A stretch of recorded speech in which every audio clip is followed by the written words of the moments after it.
Hola, hola, buenas noches. Bienvenidos, bienvenidas a una conferencia virtual más de Casa Body Adicciones. Mi nombre es Diego Lucano y estoy muy contento de estar acá con todos ustedes para compartir una nueva vez información que nosotros consideramos valiosa, importante en el trabajo de las adicciones. Y pues nada, el día de hoy vamos a conversar de un concepto, creo, bastante popular en el terreno de las adicciones, que es el concepto del insano juicio. Seguramente quienes viven con adicción o tienen algún familiar que vive con adicción están más o menos familiarizados con el tema. Y creo que es un tema, lo platicábamos, bien amplio, bien lleno de matices, ¿no? Pues es nuestro interés compartir con ustedes un poco sobre lo que entendemos por este concepto, cómo lo aplicamos en el trabajo clínico acá en Casa Body Adicciones. Y pues nada, reiterar el agradecimiento por las personas que siguen acompañándonos en estas conversaciones. La verdad estamos bien agradecidos por ello y pues nada, saludarles. Luz, Azul, buenas noches, Arturo, Ana, Carlos, María Elizabeth, Carlos Solís, bienvenido, padrino, el ingeniero Avelino, Ramón, Lu, José Guadalupe, Dani, Estefanía, Renata. Muy buenas noches a todos, todas, Sonia, Alex. Muchísimas gracias por estar acá con nosotros acompañándonos, Ana Lilia, Rocío. Y pues nada, vamos a dar inicio porque en esta ocasión, reflexionando el tema, nos dábamos cuenta que era amplísimo, ¿no? Entonces posiblemente nos lleve un poquito más de tiempo desarrollar, digamos, el material completo. Y pues nada, vamos a poner manos a la obra. Buenas noches, Meli, qué bueno que estás acá. Vamos a revisar, pues, por principio de cuentas, qué es lo que nosotros entendemos o a qué nos referimos cuando hablamos de insano juicio. Y que creo que es ahorita lo vamos a revisar en una pequeña línea de tiempo. El concepto de insano juicio, pues, tiene muchísimo, muchísimo tiempo en circulación y por eso yo les mencionaba ahorita, pues tiene ahí sus complejidades, sus cambios, incluso sus críticas que ahorita mismo mencionaremos. Pero bueno, tratando de mantenerlo lo más simple posible, la forma en la que podríamos entender el sano juicio es con esta cita que se le ha adjudicado a varios autores, entre ellos Albert Einstein, y por supuesto los grupos de narcóticos anónimos, y es que la locura se define como cometer los mismos errores esperando resultados diferentes. Entonces, en ese sentido, el insano juicio está vinculado, digamos, a esta incongruencia del pensamiento, donde tenemos expectativas sobre aspectos de la realidad que no van a suceder por sí mismos, y sin embargo tenemos esta persistencia hacia ellos, ¿no? En el caso de las adicciones, pues obviamente tiene que ver con el consumo de sustancias, esta persistencia de la obsesión y de la compulsión. En el caso de la codependencia, lo mismo, ¿no? Como buscar, digamos, controlar al otro por las mismas vías, esperando resultados diferentes, ¿no? Entonces, creo que esto aglutina, digamos, la gran parte de lo que revisaremos el día de hoy, y que creo que es una frase que nos ha ayudado mucho a entender de repente por qué no tenemos los resultados que buscamos, o por qué es tan alto el índice de recaída y tan alto el índice del abandono de los tratamientos, justamente por esto que se llama, que le nombran locura, pues, ¿no? Esto de cometer los mismos errores esperando resultados diferentes. Bien, la expresión insano juicio se refiere a una capacidad justamente de juicio o discernimiento que está alterada o distorsionada, lo que lleva a tomar decisiones o emitir opiniones que no son razonables, lógicas o realistas. En el contexto del programa de los 12 Pasos de Alcohólicos Anónimos, el insano juicio se refiere específicamente a la tendencia de las personas adictas a tomar decisiones autodestructivas o perjudiciales para sí mismas o para los demás, a pesar de las consecuencias negativas que pueden resultar de ellas.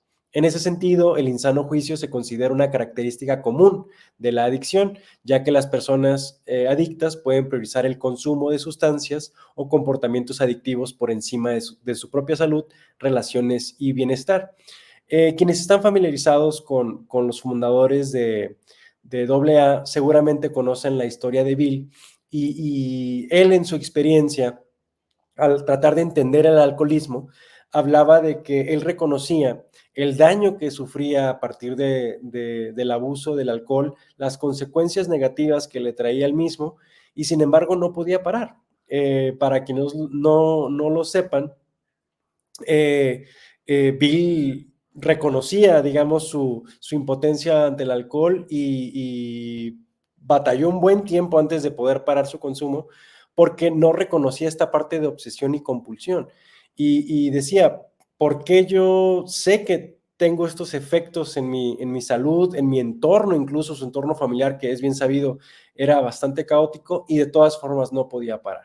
¿No? Entonces, ante eso se acuña, digamos, este concepto que trata de separar, digamos, los efectos del consumo del efecto mental que tiene que ver con la adicción y la compulsión y esta necesidad imperante de seguir consumiendo, ¿no? Entonces, nosotros hablamos acá en casa que las adicciones son una construcción de la realidad, es decir, eh, son una forma alternativa de enfrentar el mundo que tiene que ver con muchísimas sesgos y distorsiones que ayudan a la persona con adicción a lidiar con el mundo, ¿no? Esto se ve mucho o se ha visto mucho con el consumo de alcohol en adolescentes, donde el desarrollo cerebral no está completo y algunos partes del cerebro, como la corteza prefrontal, que tiene que ver con la medición del riesgo, la toma de decisiones, pues nos dejan este estado de alterado, por así decirlo, de la lectura de la realidad, ¿no? Y este síndrome que le llaman el síndrome de Superman, que refiere que las personas creen que son invencibles, creen que son inmortales, ¿no? Y de ahí que tomen riesgos de todo tipo y que obviamente no midan las consecuencias de sus actos. Entonces, en ese sentido, la adicción como una construcción alternativa a la realidad tiene que ver con esto, ¿no? Como algo que en lugar de las prioridades que tendría cualquier persona, que tendrían que ver a lo mejor con sus metas personales, con el desarrollo de sus vínculos, etcétera, esta realidad está construida específicamente para que la persona sostenga una conducta compulsiva a través del tiempo, ¿no? Esta conducta, pues obviamente se traduce en el consumo, pero también en las adicciones conductuales que llamamos, que puede haber ahí lo que conocemos como el juego patológico, las compras compulsivas, etcétera, etcétera, ¿no? Entonces, esta realidad no encuentra, ¿cómo decirlo?, ningún tipo de resistencia, porque el propósito, digamos, de esta realidad es, como decía, sostener esta conducta que es nociva para el individuo, ¿no? Entonces, eso nos deja en un terreno, pues, bastante problemático, porque por una parte, pues, la persona deja de hacer lo que normalmente le interesaría por priorizar el consumo, por priorizar las conductas compulsivas, y toda su realidad gira alrededor de ello. Esto sucede mucho no solamente en la adicción activa, en el consumo activo, sino cuando las personas no están consumiendo, que es, va a salir esta serie de justificaciones, esta serie de relatos que decimos nosotros son muy convincentes, pero que son falsos, ¿no? Entonces, nosotros cotidianamente vivimos todas estas historias, tanto de residentes como sus familiares, donde la realidad está totalmente distorsionada, ¿no? Es como esta idea de que, no sé, tal vez a partir de un par de meses la persona dice, estoy lista para enfrentar el mundo y tenemos evidencia tangible de que no es así y no ha sido así, y sin embargo la persona insiste y persiste, ¿no? Esto normalmente también ocurre con la complicidad de los familiares y hacen el terreno del trabajo en adicciones pues complejísimo, ¿no? Porque hay que desmenuzar, digamos, de manera más fina las formas en las que las personas están construyendo su realidad. Decía Tversky, uno de los autores bien importantes en el estudio de las adicciones, que escribe un texto fundacional que se llama El pensamiento adictivo, y dice, la diferencia entre una persona con esquizofrenia y una persona con adicción o con pensamiento adictivo o con neurosis, va a ser que la persona esquizofrénica va a tener una distorsión de la realidad que es evidente, ¿no? A lo mejor le va a cambiar el color a una pared y todos podemos darnos cuenta, ¿no? No, pues si la pared es blanca y la persona dice que la pared es roja, nos queda clarísimo que algo está mal. Pero en el caso del pensamiento adictivo, estas formas de evasión de la realidad son mucho más sofisticadas, ¿no? Y tiene que ver con, no, pues yo ya sé lo que tengo que hacer, nada más tengo que ir a grupo y todo va a estar bien. Entonces, de repente, a los no iniciados, a las personas que no tienen experiencia en este campo, pues puede sonar convincente, puede decir, bueno, pues si la persona tiene intención de recuperarse y claramente ve que no necesita el internamiento y puede ir a grupo diariamente de forma voluntaria, pues no hay ningún problema. El gran tema es que en esta distorsión de la realidad, la persona con adicción va a hacer y va a decir lo que tenga que ser para continuar con su consumo activo, ¿no? Entonces, muchas veces lo hemos visto, ¿no? En exabruptos violentos, ¿no? Con cualquier tipo de conducta que nos aterrice, digamos, reincidiendo en el consumo. Y esto hace de las adicciones pues, uno de los terrenos más complejos posibles de entender, porque justamente estas construcciones de la realidad pues son tan diversas como hay personas, ¿no? Entonces, la serie de justificaciones, de mecanismos de defensa, etcétera, etcétera, pues van a ser incontables, ¿no? De ahí que valga la pena recordar que la adicción es un trastorno complejo, ¿no? Cualquier intento de explicar una adicción de maneras sencillas va a ser un intento parcial o incompleto, ¿no? Este trastorno que es complejo es multifactorial, involucra factores biológicos, psicológicos, sociales y ambientales, y no hay una sola causa que provoque las adicciones. La combinación de estos factores puede aumentar el riesgo de desarrollar una adicción. Sin embargo, no podríamos nosotros asegurar que hay un solo motivo. Y que creo que esto es bien importante, regresando al tema del insano juicio. Es decir, conocemos más o menos cómo funciona el insano juicio, pero el origen tal cual o causal de este insano juicio es difícil de rastrear. De ahí que pensando en todos los elementos que podríamos pensar para entender una adicción, pues está obviamente el ambiente, el entorno familiar, social, cultural, que en México, por ejemplo, es una cosa bien particular y bien situada, a diferencia de otros sitios en el mundo, ¿no? El trauma, estas experiencias que las personas tienen, como podría ser el abuso, la negligencia, la sobreprotección incluso, que pueden desembocar en una adicción, la salud mental, la adicción tal vez como una comorbilidad de otras condiciones y viceversa, ¿no? Sabemos que la adicción es un padecimiento primario, sin embargo, hay personas que cuando tienen su salud mental mermada, pueden desarrollar esas adicciones, ¿no? Lo mismo, lo que conocemos, esta experimentación, con algo que creo que vale la pena matizar en este momento, ¿no? Que el tema del insano juicio pareciera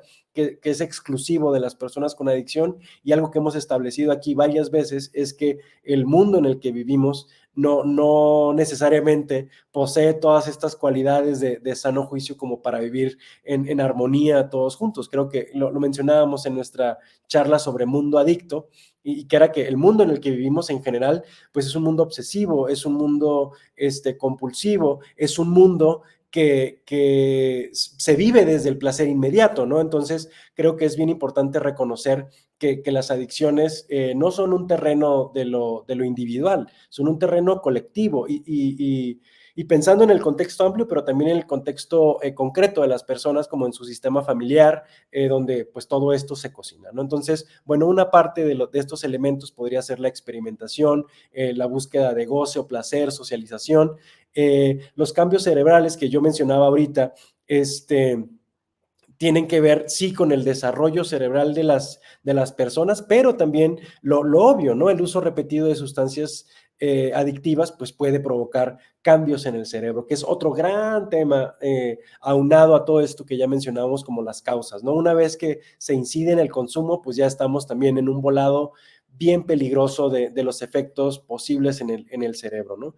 Tenemos también, evidentemente, el factor genético, ¿no? El factor hereditario, el acceso y disponibilidad de las sustancias, que en México es una cosa también de locos, ¿no? Enteramente en Estados Unidos, México, bueno, toda América, el acceso y la disponibilidad de las drogas, pues es una cosa que a mí me parece abrumadora, ¿no? De lo fácil que es conseguir sustancias en México, ¿no? Y sobre todo el tema del adulterio de las mismas y cómo puede esto desembocar en adicciones pues bien voraces. También las estrategias de afrontamiento, ¿no? El uso de sustancias como manera de lidiar con el estrés o las emociones negativas o, como lo mencionábamos en algún otro momento, la única forma que tiene la persona de sentirse bien.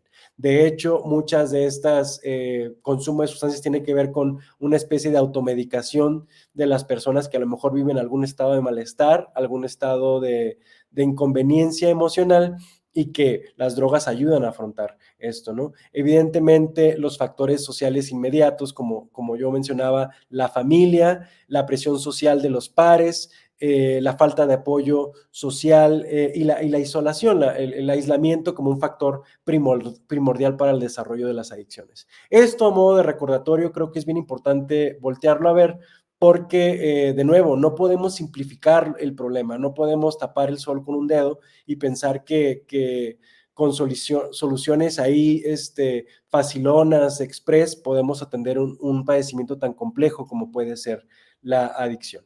En ese sentido, me gustaría regresar un poco al término o a la historia del término del insano juicio, como para poner en contexto el concepto y ver cómo ha ido evolucionando y cómo es que lo usamos en el presente. Y pues nada, los orígenes de este concepto se remontan a los primeros días de AA en la década de los 30, donde Bill Wilson, cofundador de AA, utilizó el término en su libro Alcohólicos Anónimos, ¿no? Esta idea del insano juicio es una idea tomada del psicoanalista Carl Jung, donde él hablaba de dos cosas importantes. Carl Jung hablaba del componente colectivo de la histeria y en ese sentido acuña el término locura espiritual para describir la condición de las personas con adicción. Entonces, de ahí, digamos, retoman esta idea que ahorita vamos a explorar un poquito más, pero básicamente tiene que ver, decía Jung, con una crisis existencial y espiritual. Jung trabaja, digamos, este concepto que después se convertiría en el vacío espiritual en toda la literatura de Alcohólicos Anónimos y de ahí es donde se retoma, digamos, el concepto.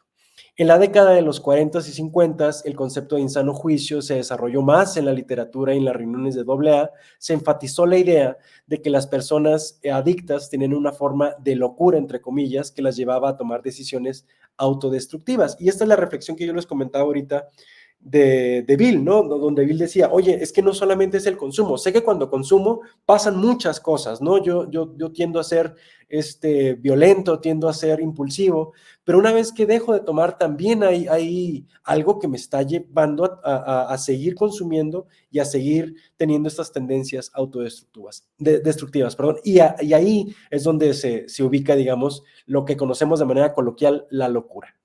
La noción de insano juicio se formaliza en el segundo paso en el plan de los 12 pasos de Alcohólicos Anónimos, que dice, vamos a tener que creer en un poder superior a nosotros mismos para que nos devuelva el sano juicio. Y ahí es donde tenemos ya esta claridad o este establecimiento del concepto del sano juicio, ya en el trabajo, digamos, de los 12 pasos. Este trabajo, este concepto, les decía, evoluciona. A lo largo de los años, la interpretación, digamos, se separa en dos grandes tendencias, donde algunos miembros de AA lo ven como una forma de locura espiritual, mientras que otros lo interpretan como una falta de conciencia o a tomar decisiones autodestructivas. Independientemente de ello, pues sabemos que este concepto nos ayuda para separar, digamos, la locura, entre comillas, del consumo y la locura sin el consumo. A partir de la fundación de Codependientes Anónimos se identifican características homólogas con las personas con adicción, incluida la noción de insano juicio. Es decir, en los 12 pasos de Codependientes Anónimos también se está generando un insano juicio a la hora de querer controlar al otro. Ahorita vamos a revisar, digamos, cómo se manifiesta, por lo menos en el contexto de los grupos, este insano juicio o este concepto, digamos, en Alcohólicos Anónimos y en Codependientes Anónimos. Este concepto de insano juicio, como muchos otros, como el concepto de neurosis, por ejemplo, como el concepto de enfermedad, ha recibido crítica y debate por razones obvias. Este programa nace hace casi 100 años y por supuesto que la ciencia, el estudio de la salud mental ha evolucionado al punto de hacer cuestionamientos hacia esto, ¿no? Entonces, como bien se hizo el establecimiento de la adicción no como un fallo moral, que era lo que se decía, ¿no? Que las personas, y esto viene desde Aristóteles, ¿no? Las personas que se emborrachan son personas que no son capaces de pensar, que no tienen alma, etcétera, etcétera, y parecía que el consumo de alcohol era entonces un fallo moral de personas sin fuerza de voluntad para tomar las riendas de sus vidas, ¿no? Y eso evoluciona al concepto de enfermedad. Lo mismo sucede con insano juicio. Esta noción ha sido objeto de críticas y debates dentro y fuera de AA. Algunos argumentan que el término es estigmatizante o que no se basa en evidencia científica. A lo que se refiere con moralizante es que pareciera que los sanos son los buenos y los insanos son los malos, ¿no? Entonces decían, este concepto puede ser estigmatizante, puede poner a la persona con adicción en un terreno justamente de demonización, ¿no? Y ahorita vamos a explicar cómo se encuentra, digamos, esta noción con la ciencia psicológica y obviamente con el programa de los 12 pasos. Sin embargo, a pesar de todas estas críticas, la noción de insano juicio sigue siendo un concepto central en la recuperación de AA. Ayuda a los miembros a reconocer su impotencia y a buscar ayuda externa para superar la adicción, ¿no? Entonces, esto, digamos, es un breve recorrido histórico sobre el concepto de insano juicio. Nos vamos a detener en puntos que creo que son importantes, que es dónde se encuentra la psicología con este concepto y dónde tiene el uso, digamos, actual del insano juicio en los grupos de AA y por supuesto en el trabajo que hacemos acá en casa. Entonces, bueno, ¿cómo podríamos ejemplificar el insano juicio en terrenos de adicción? Pues básicamente continuar consumiendo sustancias a pesar de las consecuencias negativas para la salud o las relaciones. Ese es un ejemplo clarísimo de que el insano juicio está presente. Negar o minimizar los problemas causados por la adicción, lo típico, yo no tengo un problema, no hay nada de qué hablar, lo puedo dejar cuando quiera, simplemente no quiero. Y todas estas, digamos, yo les mencionaba ahorita, razones y motivos bien convincentes que al final de cuentas son falsos. Creer que se puede controlar o manejar la adicción sin ayuda, que este tema es típico, es muy típico en la atención a las adicciones, ¿no? Y esta desconfianza, por ejemplo, a los tratamientos, a los mismos pasos, al mismo programa de Alcohólicos Anónimos, y esta idea de que yo puedo manejar esta condición sin ayuda alguna. Finalmente, esto que yo les mencionaba hace ratito, priorizar la adicción por encima de las responsabilidades importantes como el trabajo o la familia, que esto tiene un buen rato, ¿no? Como un indicador. Si los aspectos de la vida de la persona, como sus relaciones familiares, sus relaciones afectivas, sus actividades laborales o educativas, se ven mermadas por priorizar el consumo, estamos hablando de insano juicio, estamos hablando de que la persona no está priorizando de manera adecuada o racional su vida. Entonces, en resumen, el insano juicio en el contexto de AA se va a referir a la capacidad distorsionada de juicio que lleva a las personas adictas a tomar decisiones perjudiciales para sí mismas y para los demás. Como yo les mencionaba ahorita, el insano juicio también está considerado en los 12 pasos de Codependientes Anónimos y aquí de manera muy sencilla, muy somera, les presento algunos ejemplos de ello, ¿no? Y esta es la negación de la realidad. Muchos padres de familia, muchos padres de nuestros residentes, de repente hacen esto que también hacen las personas con adicción, que es la minimización del daño, ¿no? Y esta negación de la realidad, como como vamos a enviar a esta persona a internamiento, pero no tiene un problema tan grande, es nada más para darle un susto, para que se ponga las pilas y regrese a sus actividades normales. Y este es un ejemplo clásico de cómo opera o cómo se manifiesta el insano juicio desde la codependencia. Otra forma de este mismo concepto es no responsabilizarse por los problemas de otro. Aquí hemos hablado hasta el cansancio del fenómeno de la codependencia y normalmente tiene que ver con eso, ¿no? Con la incapacidad de hacernos responsables de nuestra propia vida y el otro se convierte en el gran pretexto, ¿no? Para yo no hacerme cargo de mí, ¿no? Entonces, en esta asunción de responsabilidad por el problema del otro, se manifiesta el insano juicio, ¿no? Entonces, lo hemos visto en muchos ejemplos, uno de ellos es esto de tomarse el veneno y pensar que el otro se va a morir por ello, ¿no? Esa es esta forma de incongruencia, de irracionalidad que se manifiesta en el concepto de insano juicio en codependientes anónimos. La racionalización del comportamiento del otro, ¿no? Esta justificación constante, inconsciente de los actos abusivos, de los actos de repente violentos de las personas que en adicción activa, ¿no? Y este tema de, bueno, es bueno, lo que pasa es que cuando toma, pues se pone muy mal, pero es una persona buena, ¿no? Entonces, creo que toda esta justificación, yo les decía, que puede ser muy sutil, ¿no? No es tan evidente como decir la pared es negra cuando es blanca. Esto es mucho más sutil, ¿no? Como esta explicación, esta justificación de los actos del otro, ¿no? Permanecer en la relación a pesar del daño, ¿no? Como con este afán constante de sacrificio, ¿no? De esta ilusión de rescate, de yo me voy a poder encargar del problema del otro, a pesar del daño que me implica a mí como familiar, a mí como cuidador, ¿no?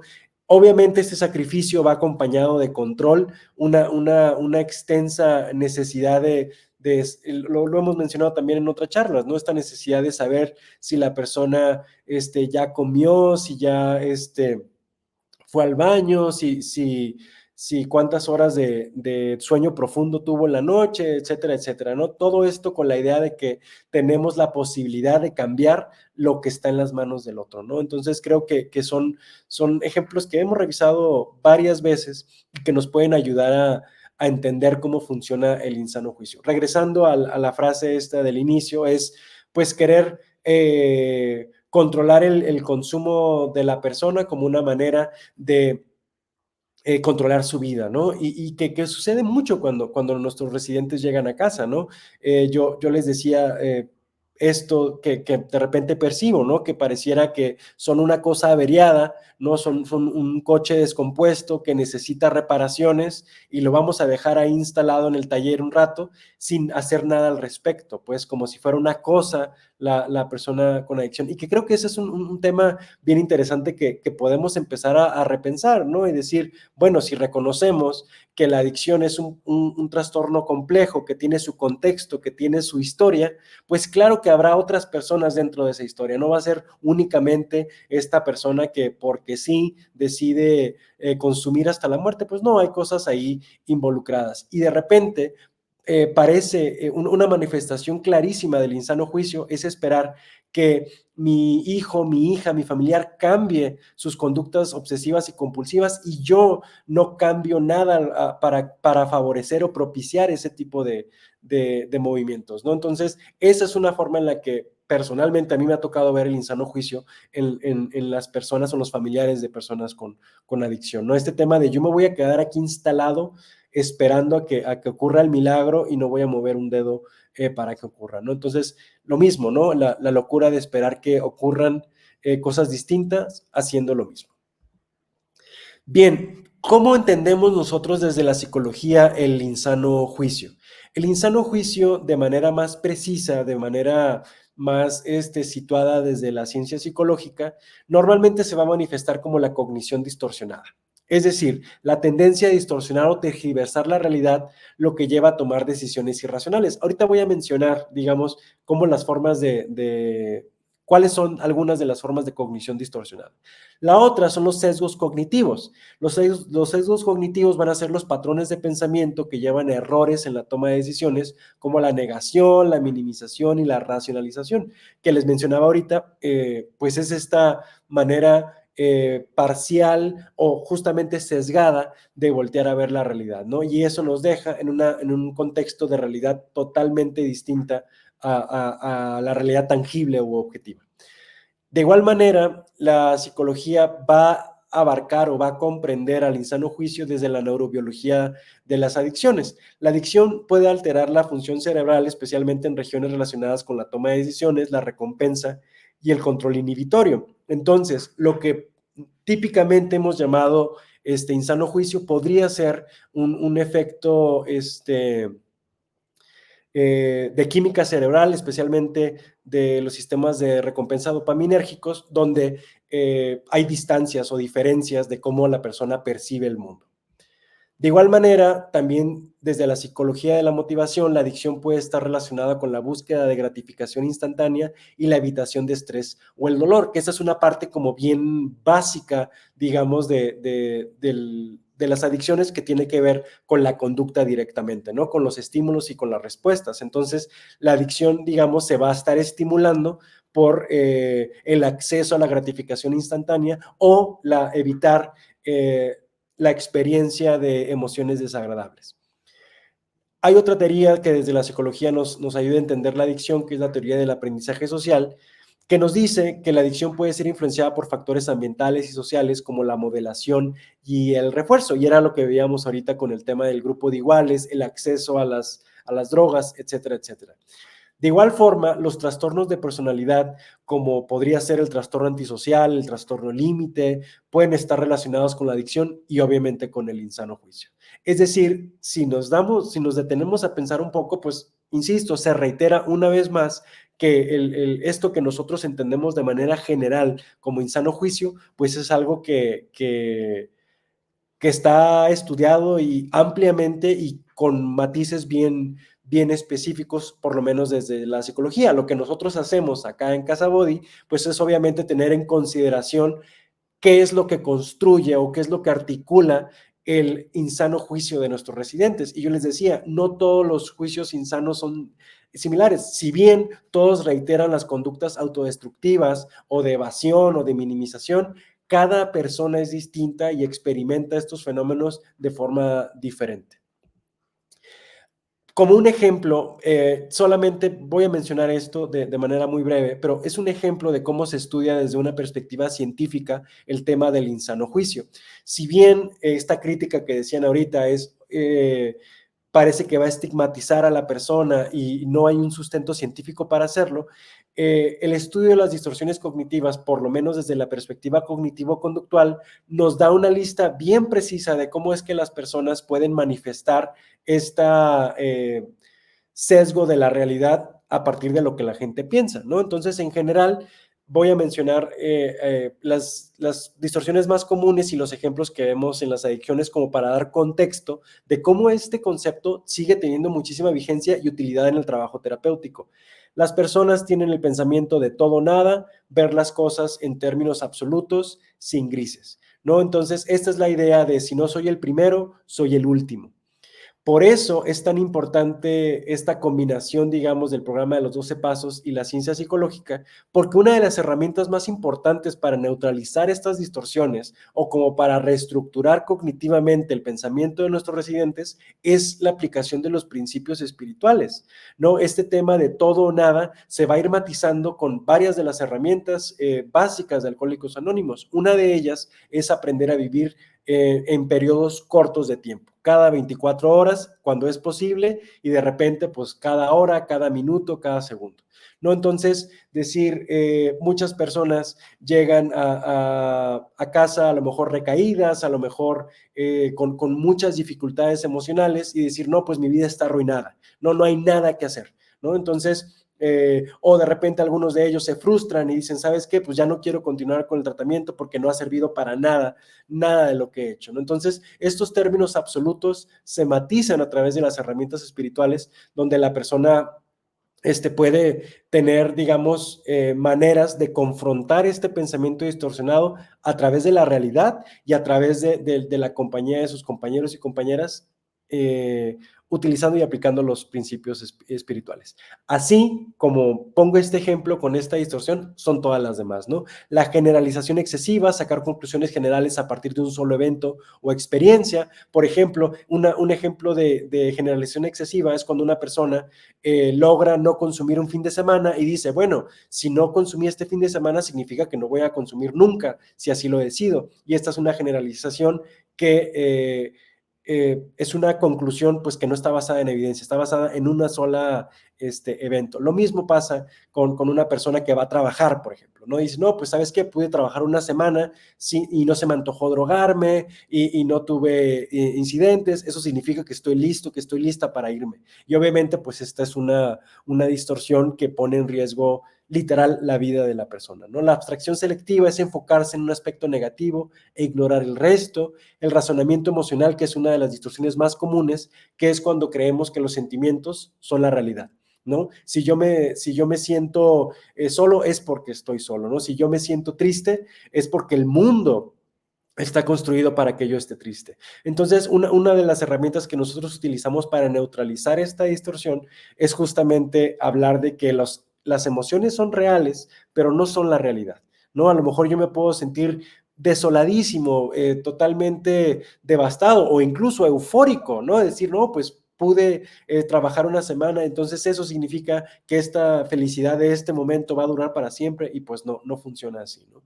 El etiquetado va a ser, son estas formas de pensar donde marcamos a las personas con una etiqueta global y negativa a uno mismo o a los demás, y que creo que esto viene a desmentir esta idea del estigma a partir del uso del concepto del insano juicio. A lo que me refiero es, el etiquetado va a decir, pues soy un bueno para nada, por ejemplo, ¿no? Esa es una distorsión, ¿no? Entonces, pues nadie realmente es bueno para nada, ¿no? A lo mejor habrá muchas cosas que no sabemos hacer bien, pero hay otras que podemos y hemos desarrollado de muchas maneras, ¿no? Entonces, este etiquetado es una distorsión y se trata como tal, ¿no? Como una distorsión que no es fiel, digamos, a la realidad y que tiene que ser modificada.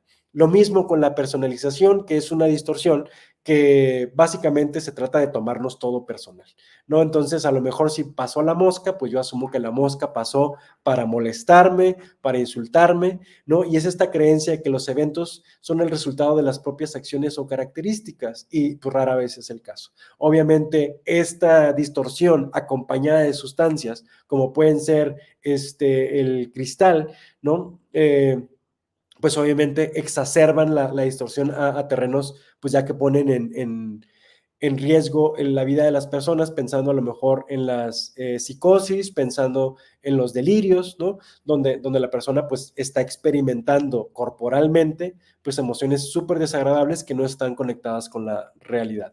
De igual forma, otra distorsión es la magnificación y la minimización, que tiene que ver con exagerar o minimizar la importancia de eventos o situaciones. Uno de nuestros planes de tratamiento en casa tiene que ver justamente con las personas que minimizan las consecuencias de su consumo, ¿no? Y decir, muchos de ellos dicen, no, pues antes cuando yo era adicto, hacía cosas súper horribles, pero ahora ya no soy adicto y ya todo está súper bien, ¿no? Entonces es esta minimización, digamos, de lo que ocurre en la vida cotidiana y esta expectativa totalmente irrealista de que todo va a estar bien porque yo dejé de consumir un fin de semana. Que eso nos puede llevar a la siguiente distorsión, que es la conclusión apresurada. Tiene que ver con sacar justamente conclusiones sin suficiente evidencia. Y es esto que decíamos ahorita de, pues si se ponen a pensar la combinación de estas distorsiones, nos puede llevar a justamente construir otra versión de la realidad. Si yo asumo que todos lo que sucede bueno en mi vida es porque yo hice algo y lo que sucede malo es porque alguien se equivocó, minimizo mis errores, magnifico mis aciertos, saco conclusiones apresuradas, etcétera, etcétera, pues obviamente vamos a tener justamente el caldo de cultivo para lo que conocemos como insano juicio. Finalmente, el pensamiento del debería, que llama Karen Horney la tiranía de los deberías, es esta idea de que hay un conjunto de reglas que tenemos que seguir.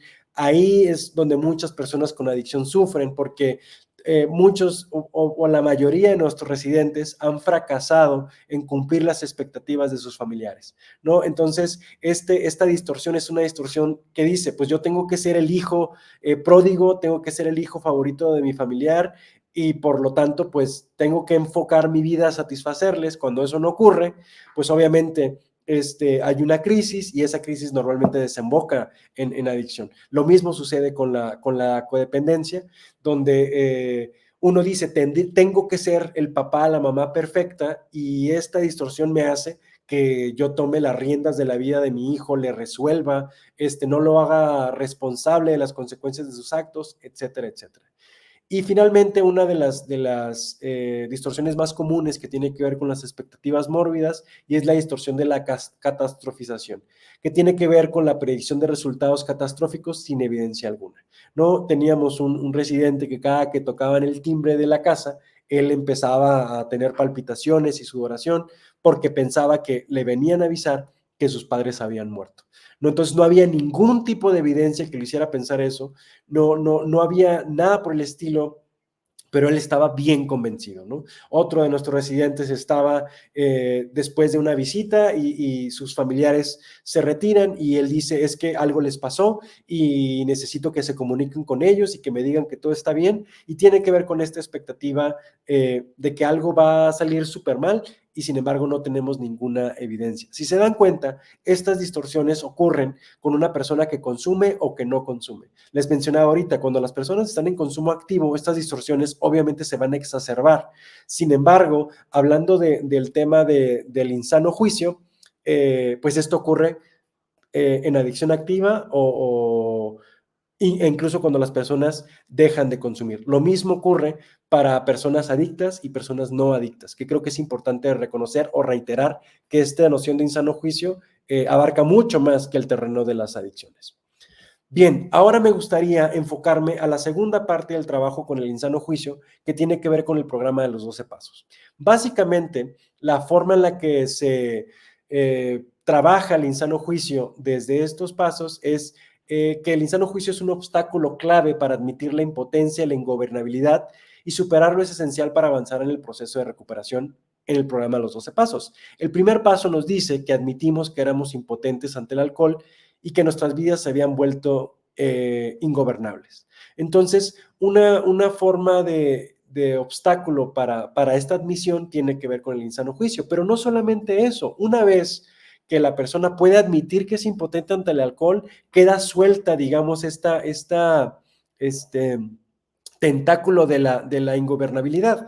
Es decir, yo puedo aceptar y admitir que tengo un problema, y sin embargo todas mis tendencias autodestructivas, todas mis tendencias de ingobernabilidad van a seguir activas por este mismo insano juicio. Y eso nos lleva justamente al trabajo del segundo paso. El segundo paso nos dice que llegamos a creer que un poder superior a nosotros mismos podría devolvernos el sano juicio. En este contexto, el insano juicio se refiere a la tendencia de las personas adictas a tomar decisiones autodestructivas y a ignorar las consecuencias negativas de sus acciones. El segundo paso sugiere que, para recuperarse de la adicción, es necesario reconocer la propia limitación y la necesidad de ayuda externa, específicamente la ayuda de un poder superior. Es decir, este insano juicio no va retirarse de nuestras mentes y nuestros corazones hasta que nosotros no hagamos este trabajo de concebir algo que no seamos nosotros, algo que esté fuera de esta neurosis, algo que esté fuera de este nudo que fue apretado por la sociedad, por mi familia, por mi pasado, mis propias experiencias y mi propio consumo exacerbado, ¿no? Entonces, aquí me parece bien relevante retomar esto que mencionaba yo ahorita con las distorsiones, que el programa de los 12 pasos hace esta labor, digamos, de conectividad con aspectos que no están tan explícitamente conectados. Perdón, como el tema de la espiritualidad y la concepción de un poder superior. Ahorita voy a explicar con más detenimiento a qué nos referimos con recuperar el sano juicio, ¿no? Pero me gusta mucho la idea de poder conectar una cosa con la otra y reconocer que el trabajo con el insano juicio no solamente se va a limitar, digamos, a la mera admisión, sino tenemos que poner manos a la obra, ¿no? Entonces, ¿cómo podríamos relacionar o seguir relacionando el insano juicio y el trabajo del segundo paso? Bueno, primero tendría que ver con el reconocimiento de la impotencia. El insano juicio va a implicar reconocer que las propias decisiones y acciones no son efectivas para superar la adicción, ¿no? Esto va a ser bien importante. Es decir, las mejores ideas para recuperarnos, para salir de este esquema, no han funcionado. No se trata de personas fallidas moralmente que no saben lo que está mal o lo que está bien. Simplemente es reconocer que estas decisiones que yo estoy tomando están sesgadas por ya todo lo que mencionamos, todos estos mecanismos de defensa, todas estas distorsiones y todas esas experiencias reiteradamente desagradables, ¿no? Dos, la necesidad de ayuda externa. El segundo paso sugiere que se necesita ayuda externa, un poder superior, para recuperar el sano juicio y superar la adicción. Tres, rendición y humildad. El reconocimiento del insano juicio y la necesidad de ayuda externa implica una actitud de derrota y humildad, esencial para el proceso de recuperación en AA. Finalmente, la fe y la confianza. En el segundo paso implica desarrollar la fe y la confianza en un poder superior, lo que puede ayudar a las personas a superar la adicción y a recuperar el sano juicio. Es decir, la noción de insano juicio es fundamental para entender el segundo paso de AA, ya que reconoce la limitación personal y la necesidad de ayuda externa para superar la adicción y recuperar el sano juicio, ¿no? Entonces, en estas admisiones, es decir, usando las palabras de antaño, esta locura que me habita no la voy a poder tratar yo solo, ¿no? Esta necesidad de controlar a mi hijo, a mi hija, no lo voy a poder atender por mi cuenta. Tendrá que ser un recurso mucho más amplio, un recurso mucho más profundo, como puede ser la espiritualidad, para yo poder atender, digamos, esta forma de locura. Bien, yo mencionaba ahorita el tema de las críticas, el tema de la psicología, y alguno de ustedes se puede preguntar, bueno, ¿por qué si tenemos otros conceptos seguimos usando el concepto de insano juicio? Algo que puede parecer obvio, pero creo que es bien importante, es el uso del lenguaje común. El término es un término ampliamente reconocido y utilizado que facilita la comunicación y la comprensión entre personas que luchan contra la adicción y los profesionales. Nosotros, obviamente, utilizamos y todos los lenguajes necesarios para atender la adicción, pero el concepto de insano juicio nos ayuda a buscar un lenguaje que nos conecte, ¿no? Y justamente esto se menciona en el segundo punto, que es la identificación de patrones. La ayuda a identificar patrones de pensamiento y comportamiento autodestructivos que pueden estar relacionados con la adicción. Por ejemplo, si yo llego a un grupo de terapia, es mucho más útil pensar en insano juicio de manera general, no como las distorsiones específicas de cada una de las personas. A lo mejor si sale alguna, la persona dirá, pues yo me identifico con esta o me identifico con aquella, pero todos los conceptos paraguas que tiene el programa de los 12 pasos tienen que ver con esta accesibilidad para el mundo. No, esta accesibilidad para cualquier persona, independientemente de su nivel educativo, de su experiencia, de otras categorías, pueda identificarse con estos patrones. Lo mismo sucede en el caso de la autoconciencia.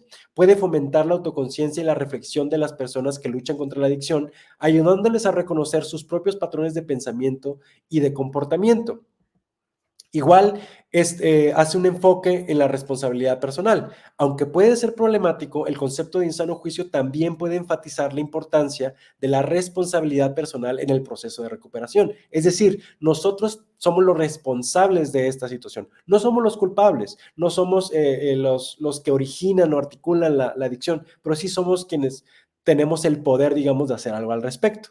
De igual forma, la conexión con la experiencia vivida. Para algunas personas, el término insano juicio puede resonar con su experiencia y ayudarles a conectar con otros que han pasado por situaciones similares, que es el pan de todos los días acá en casa. Nuestra comunidad en este momento es una comunidad extraordinariamente diversa, con personas de todos los contextos, de todas las edades, y justamente cuando nosotros ponemos en común esta noción de estamos compartiendo una enfermedad, que puede ser la enfermedad emocional, ¿no? La enfermedad de la adicción, el término de insano juicio nos ayuda a conectarnos, ¿no? Finalmente, el término también puede ser un marco para la recuperación. Puede proporcionar un marco para la recuperación ayudando a las personas a entender que su adicción no es solo un problema de voluntad, sino también un problema de pensamiento y comportamiento. Este insano juicio, digamos, no define a las personas, ¿no?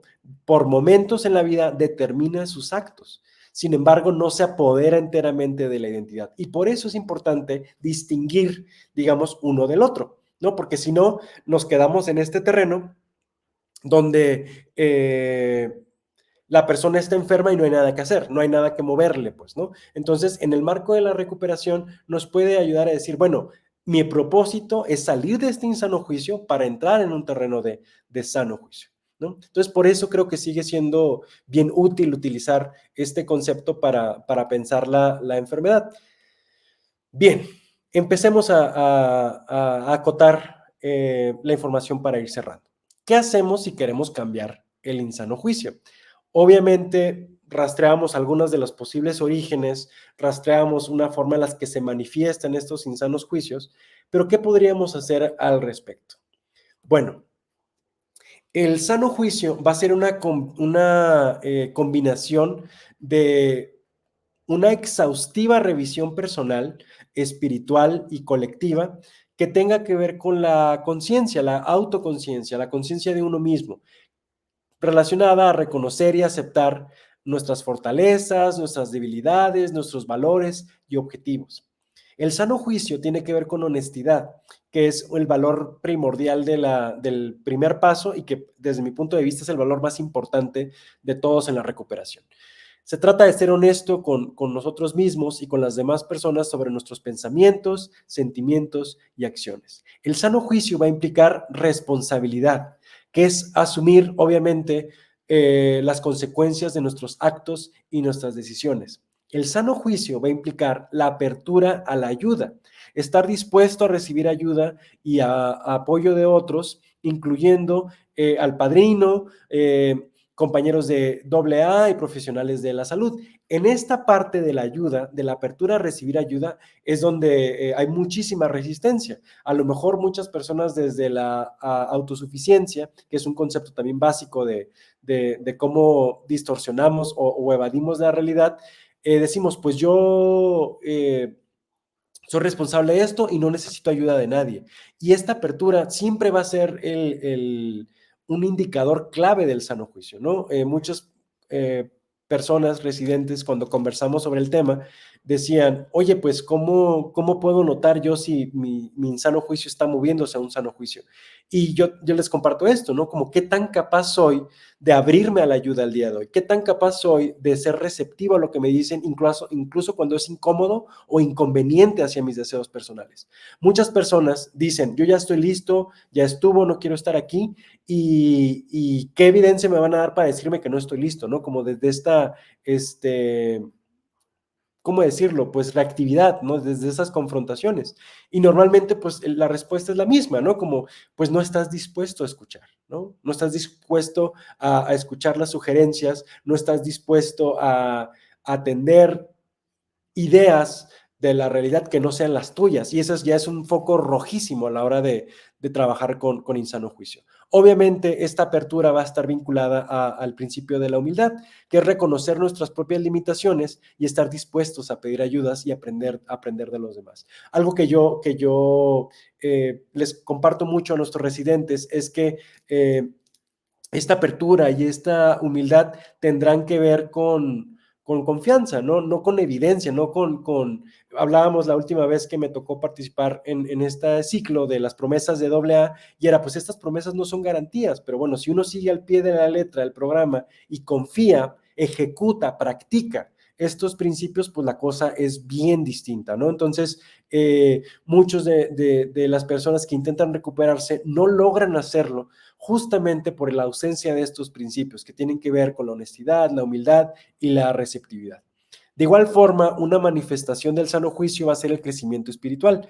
Cultivar una conexión con algo más grande que uno mismo, como un poder superior, una fuente de guía y de propósito. Gran parte, lo veíamos en la conversación sobre sentido de vida, gran parte de esta falta de crecimiento espiritual tiene que ver con que el sentido de vida de la persona está encauzado hacia el consumo. No hay otra cosa que hacer, ¿no? Y esto lo revisamos constantemente, ¿no? El tema de no sé divertirme si no es consumiendo, no sé relacionarme con otros si no es consumiendo, no sé conectar conmigo mismo si no es consumiendo. Entonces, este crecimiento espiritual tendrá que ver con esta asunción de sentido, esta conexión con cosas más grandes que nosotros, con cosas que nos den propósito al final del día. Después, otra cosa que puede ser, si se dan cuenta, son conceptos súper sencillos, pero bien importantes a la hora de recuperarnos. La paciencia y la perseverancia. Trabajar hacia tus objetivos de manera constante y sostenida, ¿no? Y si se dan, muchos de nuestros residentes son muy inteligentes, son personas brillantísimas, que leen de pe a pa los textos y que son bien parlanchinas y que andan para arriba, para abajo, pero cuando se trata de ser pacientes, cuando se trata de meter reversa, cuando se trata de frenar un poquito, batallan muchísimo, ¿no? Y si se dan cuenta, no son conceptos así gigantescos de física cuántica, son cosas bien humanas que se tienen que ejecutar, no se tienen que entender, se tienen que hacer, ¿no? Entonces, un síntoma de sano juicio va a ser una persona que es paciente, que está abierta, que es responsable, que es honesta, que se percibe la conciencia, que se percibe la humildad. Y al final del día, creo que uno de los más grandes síntomas de sano juicio va a ser el discernimiento. Es decir, tomar las decisiones informadas y consideradas en lugar de actuar de manera impulsiva. Esto que nos invita justamente a la oración de la serenidad, ¿no? Esta eh, eh, templanza para enfrentar el mundo, cambiar lo que se puede cambiar y aceptar sin resistencia y sin resentimientos lo que no podemos cambiar. Entonces, si se dan cuenta, no son estas cualidades tan estrambóticas, extraordinarias, tienen que ver con conceptos bien sencillos, pero bien profundos, que nos ayudan a reconocer cuando una persona está en un proceso de recuperar su sano juicio, ¿no? En Alcohólicos Anónimos, el sano juicio se concibe como la capacidad de tomar decisiones y actuar de manera que promueva la recuperación, el crecimiento personal y la mejora en la calidad de vida. El sano juicio en AA va a implicar entonces un enfoque en la recuperación a largo plazo en lugar de soluciones rápidas y fáciles. Se busca desarrollar una mayor autoconciencia, madurez y responsabilidad, lo que puede llevar a una vida más plena y satisfactoria, ¿no?